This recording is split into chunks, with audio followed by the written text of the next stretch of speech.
Dumars whips it inside, and Oakley breaks it up. Don't fall asleep, baby.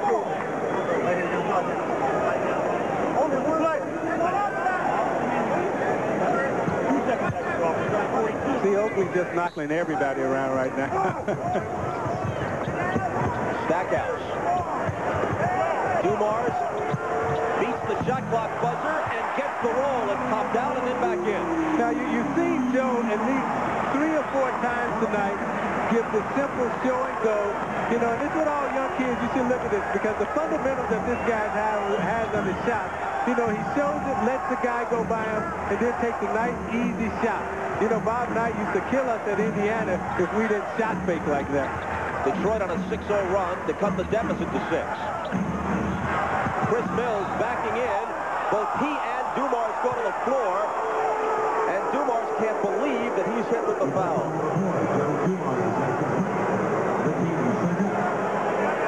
I mean, you look at the fundamentals of Joe Dumars. There's the shot fake. There's the follow through. I'm looking. I'm checking it. Oh, yes, go. Oh, I got it. Sweet Joe D. Just like in the playground in Natchitoches, Louisiana.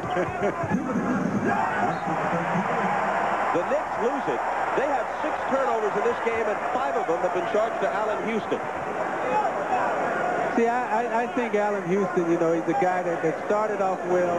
You know, he struggled a little bit in this building. He had a good stroke going. He had his confidence. And I think when he went back to the bench, he lost all his rhythm. He sat there for a long period of time, and he didn't get back into the game. And now you want him to come back out and reestablish that rhythm. And that's very hard for a rhythm player and a rhythm shooter to do.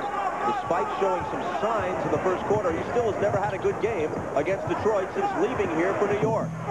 Hill had an open shot, but couldn't hit it. Goes for the intercept, doesn't get it. Childs with a pull-up. And New York puts a halt to Detroit's 6-0 run and reestablishes an 8-point lead at 73-65.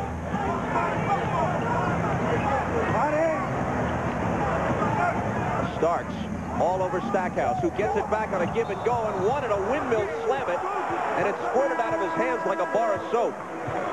Yeah, that was all because of Charles Oakley. You know, he'll sacrifice his body. He does all the dirty work. You know, he's a great teammate. You know, you see him come up here, he steps up, sacrifices his body, falls on the floor. I don't think there's another guy in the NBA who is on the floor as much as Charles Oakley. Stackhouse picks up the foul, and it's his 3rd.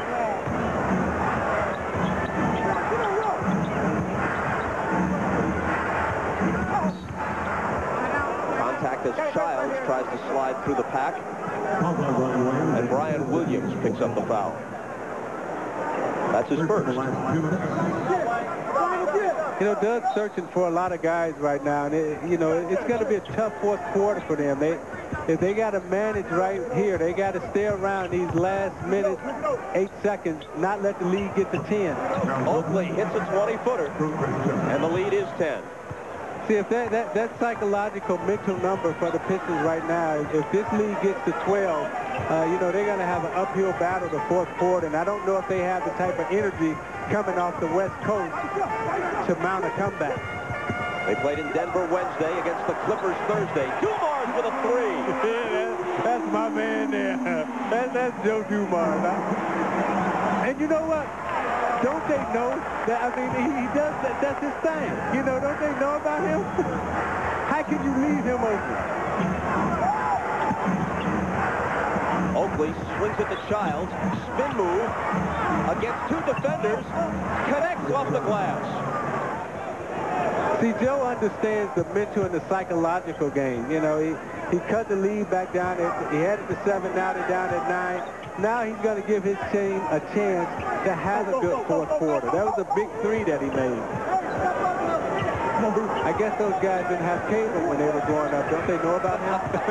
Stackhouse into the lane for the floater, and he banks it home. They get to within 7. Collision as Mills comes up with the catch. No foul call. Oh, he didn't make that one. Oh. 3 that somehow beat the buzzer, but no good off the back iron. So the Knicks take a 7-point lead to the 4th quarter. We'll be right back after these messages from your local station. This, as you no doubt realize, is the NBA on NBC. You don't need binoculars to see why Escort is so popular. It's a value so enticing, it's like getting cake with extra icing. You can get power. Plains, New York's 7-point lead. New York 8 of 11 against the Pistons, 2 of 8 on threes. We start the fourth. Eric Montrose is in the game for the first time wearing 0-0 for the Pistons. Oakley shoots over him, and it rattles in and out. Stackhouse skies for the rebound. You ask yourself why you see a guy like Montrose now instead of Brian Williams or Mahorn. They're still trying to find the energy. They've come off the West Coast, and like I said, Doug Collins is just searching. He's just trying to buy some time to get to the last 5 minutes of the fourth quarter. Sealy was fouled cutting down the lane. And a reminder that on Tuesday, when the Pistons play their next game on the road at Milwaukee, you can see it on TNT beginning at 8 Eastern Time. That's Tuesday on TNT, the Pistons and the Bucks. Sealy at the line. Did you know that Malik Sealy's father was once a bodyguard for Malcolm X? No, I didn't know that. Really? And in fact, Malik was one of Malcolm's Muslim names, and that accounts for Malik Sealy. And the 2 free throws account for the Pistons moving to within 5.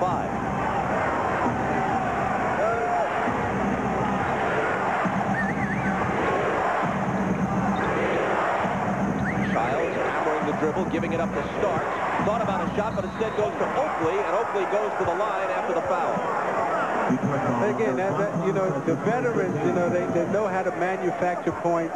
They know how to score. They know how to settle the crowd down. You heard the chant, defense, defense. Oakley seeing that and hearing that, takes the ball to the basket, draws the foul, comes to the free throw line to settle the crowd down. Now just be quiet right now because I'm going to take my time, I'm going to bounce it, and I'm going to drain it.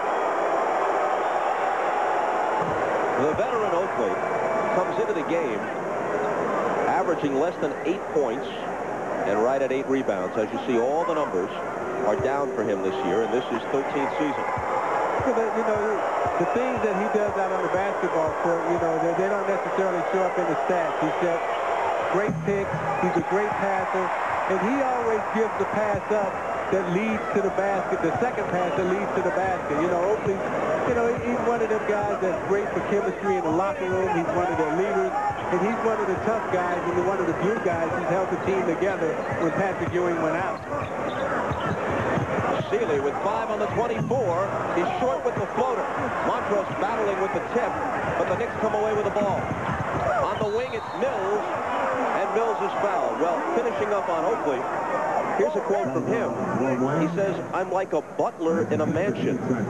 I'm happy to clean up and make sure everything's all right." Now, I don't think anybody would ever mistake him for Bruce Wayne's aide-de-camp, Alfred the Butler, but he considered himself a butler in a mansion. So the reason why, you know, he started the fast break, he got the rebound, he stepped in, got the rebound, and he outlived it quick. So he's the one who made the play possible for Chris Mills to be on the line right now. So what I mean, he does all the little things. He does all the dirty work. And every player would want a teammate like Charles Oakley. Now you look at the tattoos on Chris Mills' arms. I remember when Dennis Rodman first got his tattoo and he walked into the locker room, and Lambeer and I looked at him like he was crazy. Now every time I look at somebody, they got a tattoo on their arm, or on their leg, or someplace else. But that doesn't invalidate your initial reaction to Rodman. Oh yeah, we thought he was crazy. That's what I'm saying. Here's Dumars. And Mills with a rebound. But we loved him as a teammate. Knicks by 8.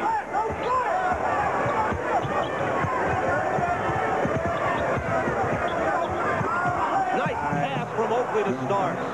See, that's Charles Oakley at his best. You know, they've walked the lead up to 10, and Charles Oakley has been involved in every single play. Knicks on a 5-0 run. The basket for Starks gives him